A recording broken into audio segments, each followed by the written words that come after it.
Les Occidentaux ont tout fait pour construire les pays. Ils ont mis les directives, les lignes à suivre pour garder leurs acquis comme tels. Il y a les perceptions d'impôts, il y a, je ne sais pas, tout ce dont vous connaissez sur les pays occidentaux, ils ont construit cela et ils ont mis les lignes directives pour suivre cela. Mais nous, Africains, quand on arrive ici, on veut transformer les pays des gens à notre propre pays. On veut vivre selon nos pensées, mais pas selon les pays d'où nous venons, les pays d'accueil. Nous oublions que ici en Occident, on doit s'intégrer. Quand tu quittes ton pays d'origine pour aller dans les pays qui n'est pas le tien, tu dois d'abord étudier le pays, comprendre comment le pays marche, les systèmes politiques, les systèmes judiciaires, les systèmes économiques, avant de partir. Il ne faut pas te plaindre qu'il n'y a pas de travail. S'il n'y a pas de travail, pose-toi la question pourquoi d'autres personnes sont en train de travailler. Est-ce que ce n'est pas parce que toi, tu as choisi un mauvais pays ou bien les métiers que toi, tu maîtrises n'est pas à surchauffe dans les pays où tu es parti? Pose-toi des questions pareilles.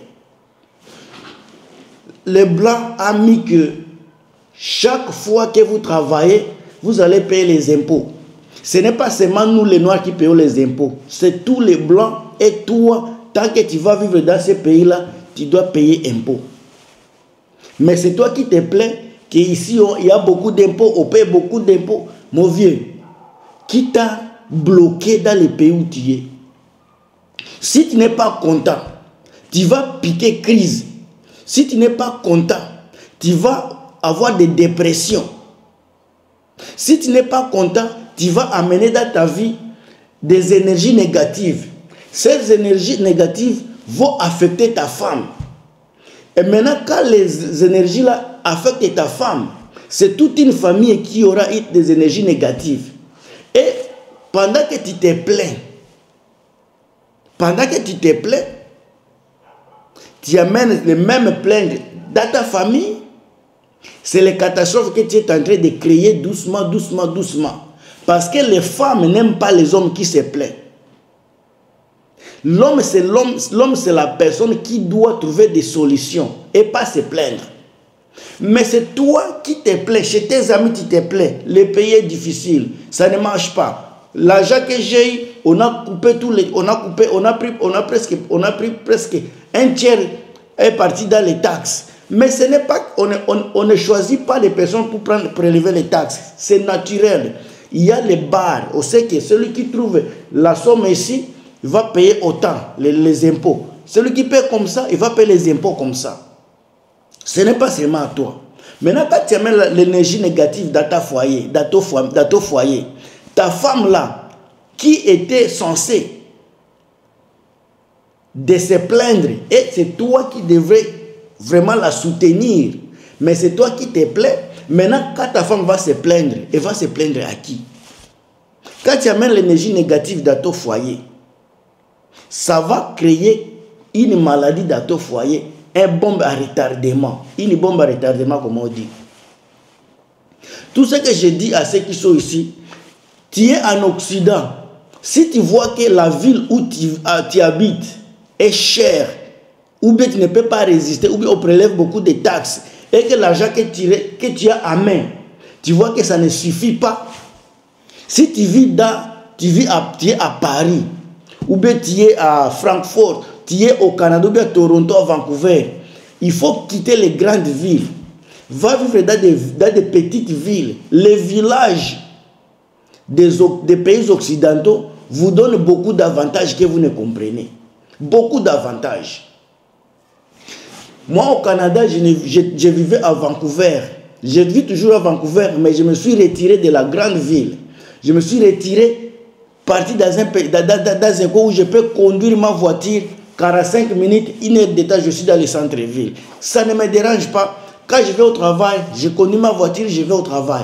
Quand ma femme va au travail, elle conduit sa voiture et va au travail. Ça ne dérange personne. Et dans les coins périphériques, vous allez vivre mieux, vous allez épargner. Dans des pays, dans des petits villages là, il n'y a pas de trafic, il n'y a pas de pollution. Donc, si tu as des situations économiques qui ne te permettent pas de vivre, je te prie, je te supplie d'aller vivre dans des petits villages. Il y a certaines personnes qui m'ont envoyé des messages soit disant qu'ils ont quitté l'Afrique, ils ne vont pas vivre au Canada ou bien en Europe dans des villages, ils vont vivre dans les centres-villes. Ces gens-là, quand j'ai regardé le message, j'ai essayé de suivre la personne. La personne là est encore en Afrique. Moi, je le comprends. Il est encore en Afrique. Il ne connaît pas les réalités de l'Occident.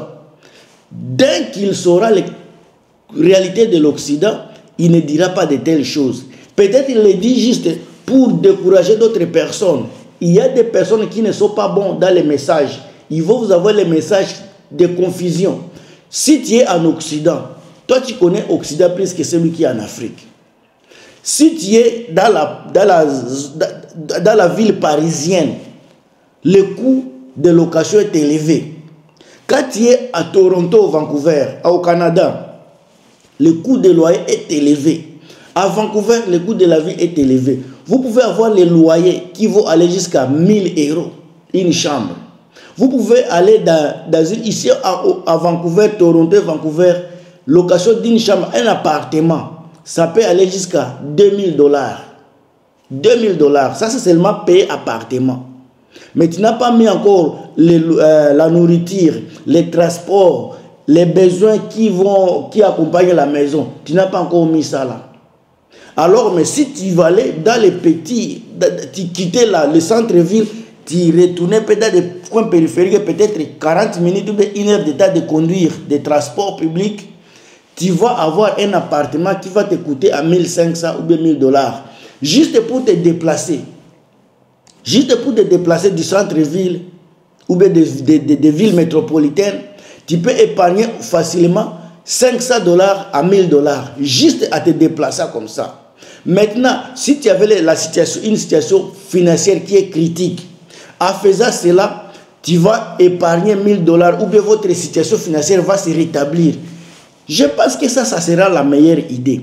Ou bien si tu ne veux pas vivre au centre, tu veux vivre au centre-ville, tu veux te plaindre, mon vieux, tu dois retourner chez toi.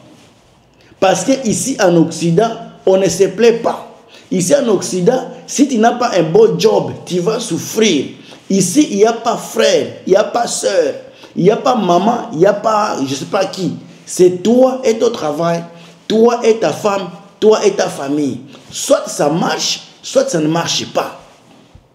Soit tu es dans les bons, soit tu es dans la merde. Il faut faire un choix. Quand on fait des vidéos pareilles, on ne les fait pas parce qu'on veut vous intimider, on veut vous dire des choses qui n'ont pas de sens. Mais on a toujours tendance à vous donner les idées qui pourront vous aider à vous épanouir, que ce soit financièrement, mentalement. Parce que si tu es financièrement libre, mentalement, automatiquement, tu vas devenir libre. Mais tant que tu n'auras pas une situation économique qui te permettra de sourire, tu ne seras pas content, tu seras toujours comme une personne dépassée. Je connais des personnes qui marchent à slow motion, qui marchent à ralenti ici au Canada. Parce que la situation financière n'est pas bonne. Je connais beaucoup de gens qui viennent à moi, des fois qui me demandent des crédits. J'ai logé au moins plus de 9 mois un monsieur qui n'a pas été capable de payer les loyers. Il a loué mon sous-sol et n'a pas été capable de payer pendant 6 mois.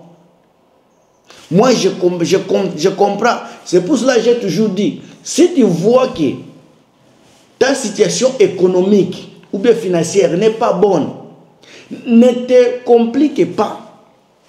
Va vivre dans un coin Prends même une chambre. Ne te complique pas la vie. Prends une chambre au début pour que tu puisses bien te familiariser avec le système du pays, que tu puisses te familiariser avec le système économique du pays. Il y a des fois où tu pourras retourner à l'école. Si tu as besoin de te taper une grosse somme, il y a des fois où tu dois retourner à l'école, faire des formations. J'ai toujours dit aux gens, si tu es fort et que tu vois que la vie est difficile ici au Canada, tu vois que tu es fort, tu as de l'énergie, va travailler dans le pétrole. Le pétrole, c'est un travail vraiment qui est à demande, mais ce n'est pas facile. Il te faut un monsieur qui est courageux, un homme qui est prêt je ne sais pas comment je peux dire, quelqu'un qui est prêt à tenter sa chasse d'une manière ou d'une autre. Avec le travail de pétrole, ça va te payer mieux, ça va te payer mieux et tu peux te stabiliser très vite. Mais ça demande de la discipline, ça demande du courage, ça demande vraiment de motivation. Parce qu'il y a travail et travail. Ça là, c'est un travail vraiment pénible. Mais le travail pénible qui paye beaucoup.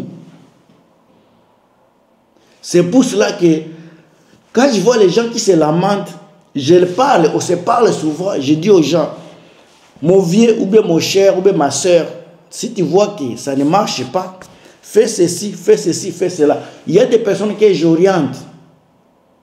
Mais je ne vais pas me mettre comme si ça c'est mon job, parce que beaucoup de gens veulent les services gratuits. Pendant qu'ici en Occident, il n'y a pas de services gratuits. Il n'y a pas de choses faciles ici. Le temps, c'est de l'argent. Si je vais t'aider gratuitement, je vais t'aider pendant peut-être 1 ou 3 jours maximum. Mais pas tous les jours. C'est ça.